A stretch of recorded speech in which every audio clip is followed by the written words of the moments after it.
निकल के आ रही है काम करने. There has to be some safety for her. And fortunately, in 1997, they won. And then the ruling came in. And that was the start of the ruling, which later on had so many amendments to it, and it became a regular thing. Now, POSH happens to take place in our working environment. अगर हम सिर्फ 2019 का data देखें जो हमने 6,000 ladies के साथ करा, they are from different organizations, right from very primitive to big organizations, and we realized there were 29% women who were sexually abused some way or the other.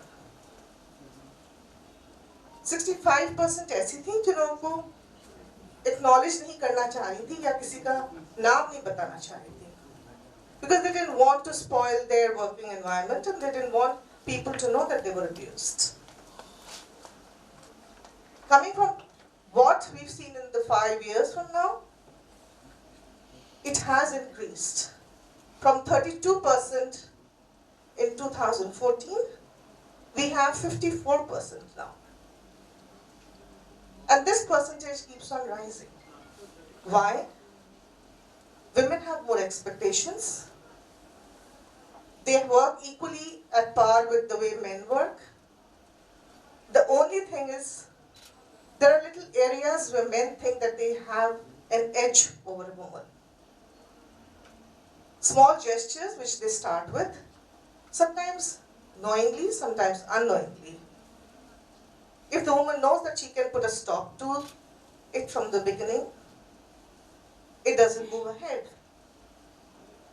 Sometimes these favors come in way कि आपको promotion मिलेगा, आपकी salary में आ जाएगा change, you'll go places. And the age bracket of women at the moment is between 26 to 35 years. जो सबसे ज़्यादा exploit होती हैं. And single women तो और भी ज़्यादा. We are not talking about organizations that are not cultured. These are organizations who run on corporate level, organizations who have a good standing, women who are very well qualified, but they do not know where to stop these things. So the existence of POSH is very important today, and as far as the government ruling is concerned, they're taking a big step in looking up into this area. Me and Anita, she's a lawyer of Supreme Court, and I run an NGO, Life of Vision Foundation. So we together work towards all these programs in different organizations. We do workshops. We have workshops for employees and employers both as well. We have areas which we sensitize the employees there. And we like Anita to say a few things regarding the legal side of it. Yeah, in fact, I would want Anita to be a little more pinpointed, and I think Dr. Datta will, I'll grab your attention also in what I'm going to say.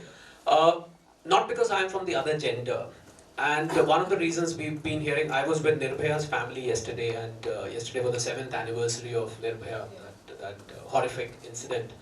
And we were with the family, we know the family, we've called the family here also once, you know, and we've sort of expressed our solidarity for them.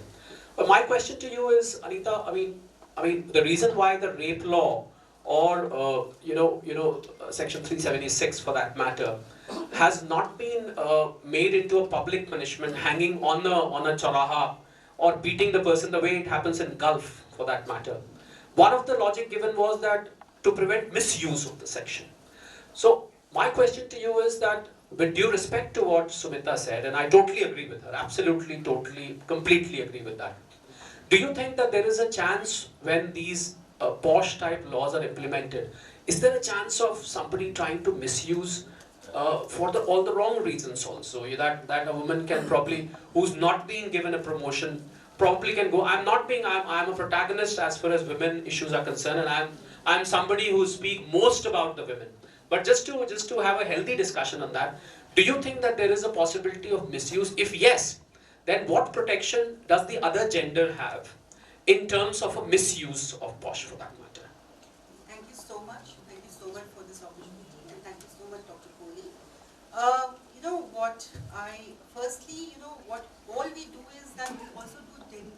Can you take the mic closer to your mouth? We also do gender sensitization programs.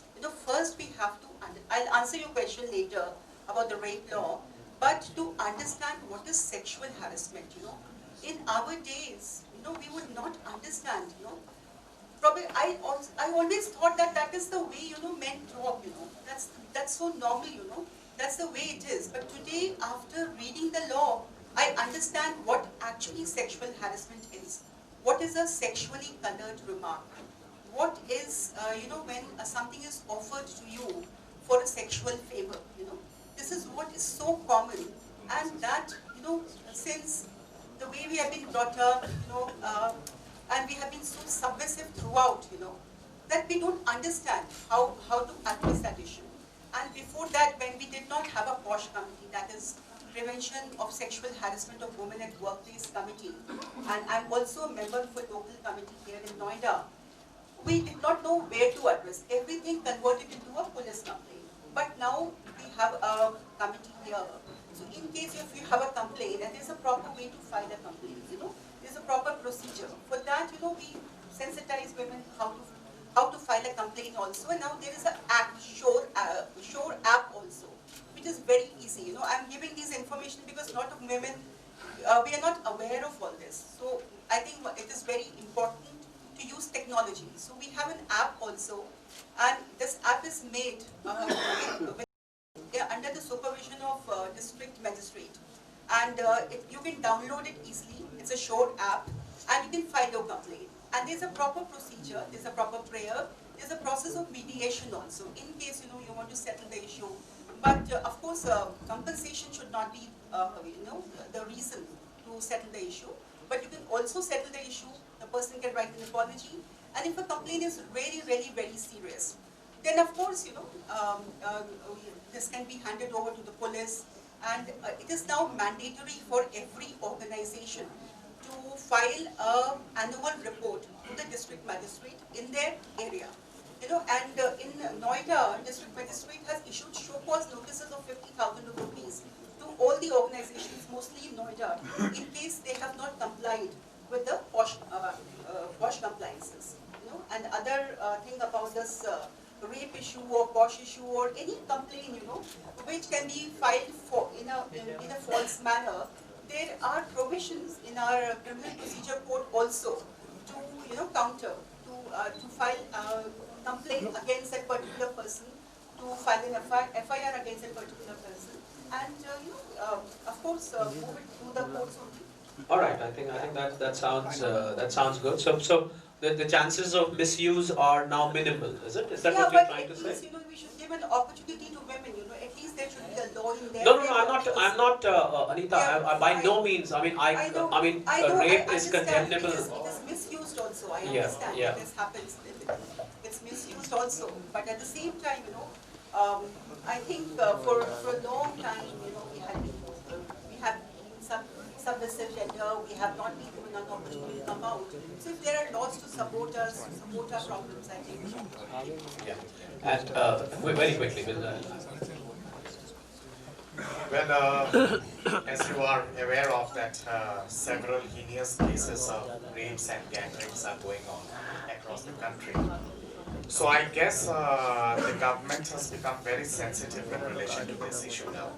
And very soon we are going to come up with amendments in relation to the Domestic Violence Act and also in relation to the rape laws as such. And we understand that even after the Nirbhaya amendment, still there is some lacuna somewhere, and that needs to be tightened more.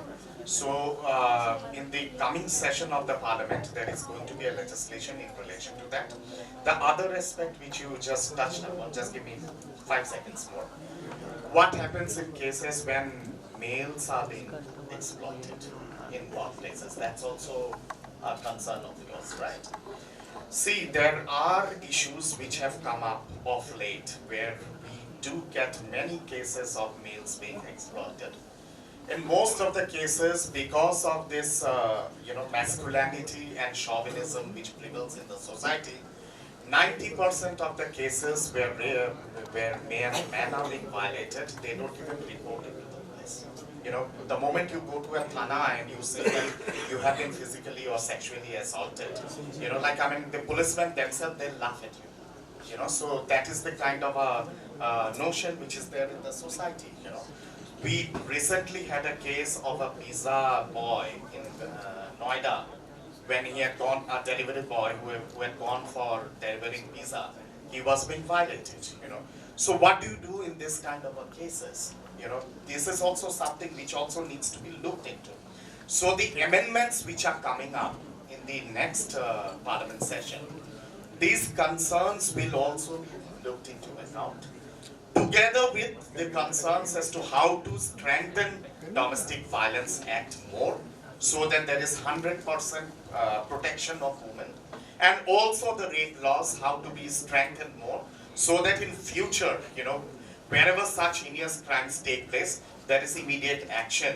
And the government of India is formulating about pan-India fast-track court mechanism at the pan-India level, so that it becomes mandatory for all the state governments, irrespective of which political dimension they belong to, that they have to implement the central legislation once the new act comes up in the new session of the parliament. Wonderful, thank you. That was useful and very relieving to hear. Not because you're hearing it from a man. It's relieving generally because even when I was with Nirbhaya's family yesterday, I think they were grieving about 7 years because once the criminals have been convicted, the very next day they should have been hanged. But then one of them still filed a mercy petition. Then he said, I never filed a mercy petition. So all that confusion and chaos, I think, is counting on the minds of the family and on rest of the country also, that what is this? Once after being proved, everything is proved, and they've got one petition with the Delhi government, then it goes to the Home Ministry, then it goes to the President, then it goes back to a review petition comes up in the Supreme Court. What is this complication all about? You've done a rape, bloody hell, you should be hanged in public. So that is the kind of notion which comes out from people.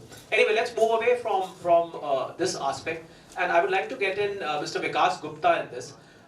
We have been talking about the training expense, training cost for the corporates over a period of time. So, do you feel that? And I have personally found a lot of corporates being hesitant to invest in human resource training, and they feel that it's a waste of expenditure, and they also feel that after training the employee is going to leave them probably at some point. So they say our cost is going to be a waste. We're probably investing in somebody else's industry for that matter. So where is the balance between training and non-training, or taking a pre-trained person, like what Narendra was saying, that there are companies who've now got in-house training modules, who've got in-house training facilities for skill upgradation. So do you think that MSMEs in particular should set aside a definite amount for upgradation of their skills? If yes, what is the kind of returns they should look at post skill upgradation? I'm talking of a cost benefit analysis here. Very wonderful question, sir. It's actual questions with the SMEs because they always run their business in the limited budget scenario. Absolutely, that's very But if you think of the side that skills, without the skills, the people's performance will really be damaging. So the budget, whatever the organizations are, they are bound to be. I would like to say it's a big yes. A sufficient budget should be given, allocated towards the training of the people, because if they are not giving training, and that is the required level of training to the particular job, there will be the heavy and the huge losses. But I found, I'm sorry, I'm interrupting you here. I found a lot of corporates complaining that soon after the training module was over, the employees moved on. So how do you answer that? Very natural. It's a very natural answer in the question. You see what happens, the people, the management has a fear. I'm also on the other side. The management has a fear that once we are investing a money on that particular person and he is given a training, after a certain period of the time, it will leave the job. Why it will leave the job? You have to see the other parameters. If the person has been trained for particular specific skills, then these skills need to be utilized in a particular. You are not promoting them. You are not taking care of the new skills given to them. He will be getting frustrated and the engagement levels goes down. Then only the person actually knows. If we take care of that fact, I think it will not be. Okay. I think Rajiv, I would like to toss the same question to you also. because this is a common complaint and MSMEs struggle with human resource. They recruit a person, they train a person, they spend a lot of money, lot of time, lot of effort goes into it, and when they find that the person is ready, few months and he or she decides to move on. And I think it is very frustrating, they get so demotivated that they feel it was क्या सारा time waste किया, इतना पैसा भी लगाया, इसने छोड़ के जाना था तो क्यों हमने ये सब किया, and so on and so forth. So sir, I mean, I would like to have your viewpoint on where should they stop. I mean, should this still continue, or do you think is there any way out for MSMEs to get out of this problem? Thank you, Dr. Kohli. Actually, this panel is very diverse. It is, sir. Panel is diverse with so many kind of activities. My background is army. I came from the army and I've come to the corporate sector. Well, from army they can't move. They can't move, right? I just said, because there's technology which came in, there's HR, and there was so much to do with the legal frameworks and with many other areas that we've discussed. It gets a bit confusing actually. From CSR standpoint, I take care of corporate social responsibility and sustainability for the group of Jindal Stainless. Now, before I respond to your question, I think it is critical to understand that it is the man behind the weapon system, this is the man behind the technology that is offered. And that's what makes that the finishing edge of quality. When we talk about the man behind a strategy, it is a skilling piece. You've got to get that person skilled for the job that he's supposed to be doing. You talked about the youngsters who are coming to the corporate sector.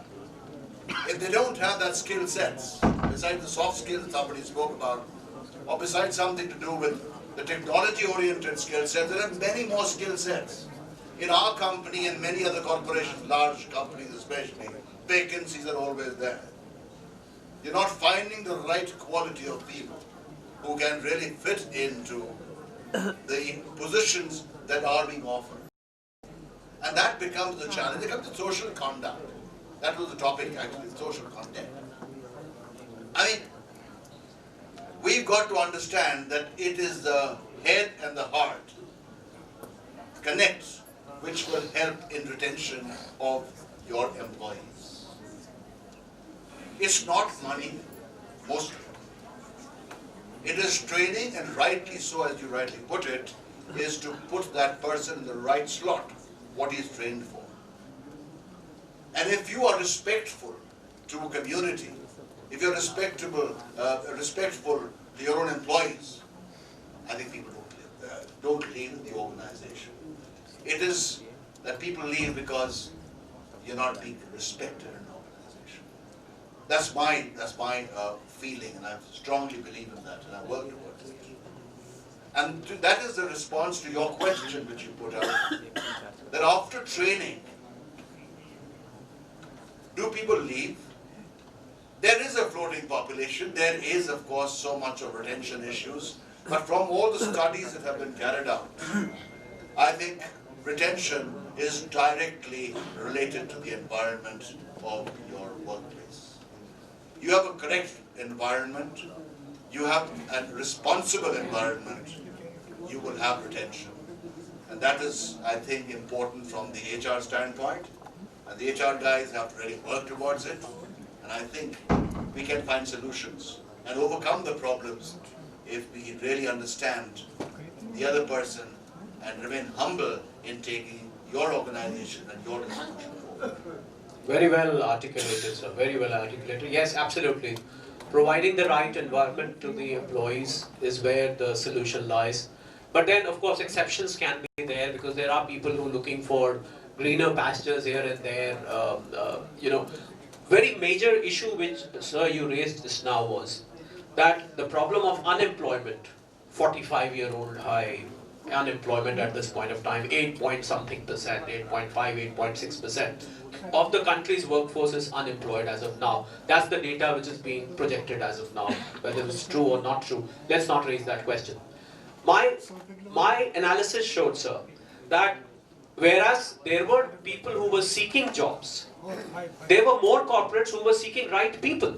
because that is the point you raised, that companies are not able to find the right workforce, which shows that somewhere, this is where Dr. Datta, your comment would be required, that we have to accept, both me and you, although you have a political affiliation, I do not have a political affiliation, but we sit together on the debates, and let this be a debate between us, which says that skill development in this country has sort of failed, because the kind of skill development which we were expecting did not happen, which is why there are companies not able to find the right people, and there are people who are not able to find the company. So where is this gap, and why did skill development at a national level? We saw, Mr. with due respect to, I didn't want to name, but as an example, we are in a closed door discussion, Mr. Rajiv Pratap Rudy being replaced as the skill development minister a couple of years ago. So, which was an indicator of the fact that skill development as a national exercise did not work out. So, why did it not work out, and what is the current government doing to upgrade the skills so that the corporates are able to find the right kind of people? And there are dozens and dozens and millions of people who are seeking jobs. So, एक को नौकरी नहीं मिल रही है, एक को आदमी नहीं मिल रहा है, तो बीच में क्या हो रहा है? That's my question. Yeah, it's a very interesting question again. Now let me come to the answer of that, or let me try to give an attempt to that answer with all facts and figures. Well, when the government of Dr. Manmohan Singh, when they lost power in 2014 and the Modi government came, what was the ratio of total connectivity of the country in relation to the total population? What was the... You're making me sound like Congress. No. Of course not. Of course not. What was the percentage of digital India, right, across the pan-India level? The figures which Congress would of course debate on, they have a tendency of debating on everything. The figures of Dr. Manmohan Singh's government was somewhere around 13% at the pan-India level, 12.75 if I'm not mistaken. The last figure which was given by the Ministry of Science and Technology, Government of India of that time. Modi government comes over, 2014 we come over at the center, 2017, 2018, the figure shoots up to 23.5% at the pan-India level. Digital India, digitization as such. The present unofficial figure of 2019-2020, because the actual figures will come with the placing of the economic survey in 2020 in February. The present unofficial figure, it is estimated that it's around 34 to 35% now at the pan-India level. We need to realize that this whole gap has emerged across the length and breadth of the country was precisely because of misgovernance and policy paralysis. We have taken over a kind of a scenario which was dismal at the international level, and now we are not only trying to innovate the younger generations, but at the same time we are also trying to reduce the gap, which has widened so much in the last 65 Dr. years. Datta, I respect that. My question was very specific. Yeah. That what is currently the skill development position? Because we have here MSMEs sitting who are struggling with, and we have, Narinder can vouch for that. When he sends people to the corporates, 50% of them are sent back because they feel that this is not the right skill that we need. We need a better skill, although the person may be very good. So I think the square pegs are being tried to put into the round holes, and the round holes are probably attracting square pegs. So whatever. Something is missing, which is, I think, at the root of unemployment, I personally feel. Absolutely. So I just very pinpointedly want to know that what is the current government doing on skill development, apart from setting up those skill centers in different districts. That is all political. I would want you to step out of your political shoes right now and tell me as to how to fill up this gap as a BJP think tank as well. Well, coming over to the whole issue as such, it is a combination of factors. One is the first aspect which I touched upon in relation to digital India. That is very, very important if you really have to have innovative skill across the country, and especially skills and training for the younger generation. You need to make them techno savvy as such, so that's one. The second is like if we have to come to a long-term solution, then the long-term solution to this problem can be looked at, and solution can be come upon only once we look into the whole thing at the national level in a very holistic level. The new education policy of the government of India, which is coming up now and which is going to be placed during the budget session, this whole aspect has been taken into consideration and this has been factored upon. Because we understand that if we really have to, make India skill-wise global, we have to look not only at the higher level of education, which is at the university level or at the college level, but we have to go down to the tertiary sector also, or to the primary level of education. So the government of India, under this new national education policy, is coming up with sub-legislations so that, skill as a subject, as an innovation, can be channelized and can be harnessed upon a child right from the primary level itself, so that by the time that child comes up to the level of graduation, he or she is skilled enough to understand as to which way he or she has to go, which research division the student has to take up, and in which sector he or she has to excel as such. So that is something which has been considered. Second with that is of course the interdisciplinary approach and also the specialization approach. So these two aspects are very much a major backbone of the new education policy, not only at the university level or at the postgraduate level, but right from the primary level. That was very good. Nancy would like to add something very quickly. Mr. Kohli, Mr. Datta is avoiding your question. You are asking about the person trained by the Ministry of Skill Development and Entrepreneurship. Only 13% only. Just that is a government. Sir, to answer, he said Mr. Datta is avoiding your question. Sir, we for a moment we were assuming we were in a TV debate. That is how a debate goes. So I like to add. No, he's not. We can discuss that offline, sir. We respect what you're saying, and he would clarify that. He would just clarify that. Yes, Nancy. Yeah, with due respect to the esteemed panelist here. So being an educationist, we know that according to CBSE, we have added many subjects now from formative years, as rightly put by sir. Not just life skills, he rightly put how to add a hybrid system of skill system from the formative years. One thing, everybody cannot be an entrepreneur, but every child should have an entrepreneurship thinking mindset. So how it comes from? It comes from the formative years only. It is our duty to implement that the curriculum is not just devised by the academicians, but it is developed in collaboration with the corporates, with the SMEs, with everyone. So that what we are facing the problem here is to fill the gap, as rightly put by Dr. Kohli. People are in the demand and supply. We are not having the real balance there. Why?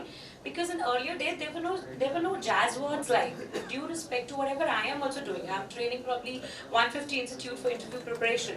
According to statistics, when we ask them what they need, more than the pay package in the first job, they need a work culture which fosters growth, which promotes sense of belongingness.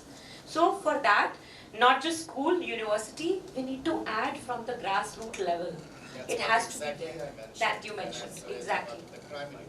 Exactly, and one thing more, however we are implementing AI and technology in today's system, it is a fact we know that, if we don't perform class apart level or we don't have a winning edge, the robots are all ready to replace the human resource. So it's a need of the hour to have the skills from formative years. Well, I would want Dr. Datta to give a very quick clarification, because I think our delegates are very learned. And Mr. Sharma also comes from MSME ministry. He's from MSME ministry.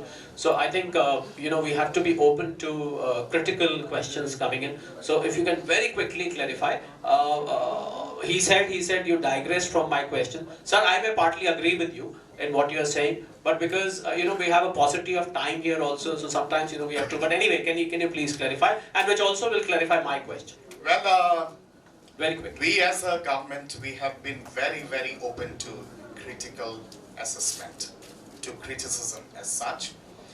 When I was hinting at the new education policy, the purpose of that was just to give a touch on this. I didn't want to go into details of this. Now, but since that you have already asked about it, so I think I should give you a more clarity on this query of yours. When this new education policy was formulated, and it will partially satisfy your query also, we had opened up for formulation of this policy. We had given in a kind of a publicity at the national level, not only through newspaper advertisements, but also through conferences, seminars, and through the internet, that welcoming all kinds of suggestions, all kinds of reports, all kinds of analysis before the actual policy was formulated. Once all, and this exercise went on for almost 2.5 to 3 years' time. Once we got in all the rough data, then after that there was expert committees which were formed, in which people from the industries, people from the academia, from media, as well as from other backgrounds, they were all taken into it. These expert committees, and under those expert committees, various subcommittees were formed, and there was further churning of that. And then we came to the conclusion that for us to be skillfully powerful at the global level, this is a responsibility of not a single ministry as such, but it is a responsibility of multiple ministries, in which the Ministry of Small Scale, Medium and Cottage Enterprise also comes, Ministry of Agriculture also comes, Ministry of Science and Technology comes, Ministry of Human Resource Development comes, Ministry of Foreign Affairs comes, as well as the Ministry of Skill Development. You mentioned about one of the minister being asked to leave the ministry. The Prime Minister has been very categorical from the day one, and he has been asking in reports from every ministers every 15 days, which is called the 15 days report card. On the 1st of every month, every minister has to present the report to the Prime Minister, and on the 15th of the same month itself, the rest 15 days report card is handed over to him, so that there is a proper scrutinization of the delivery level of the different schemes of the Government of India at the grassroots level. The conclusion which we came at through the new education policy, and the purpose of bringing this new education policy, was to address in areas like that of your concern. That's the reason we came up with this amendment, and we came up with this legislation. Let this legislation come over into implementation.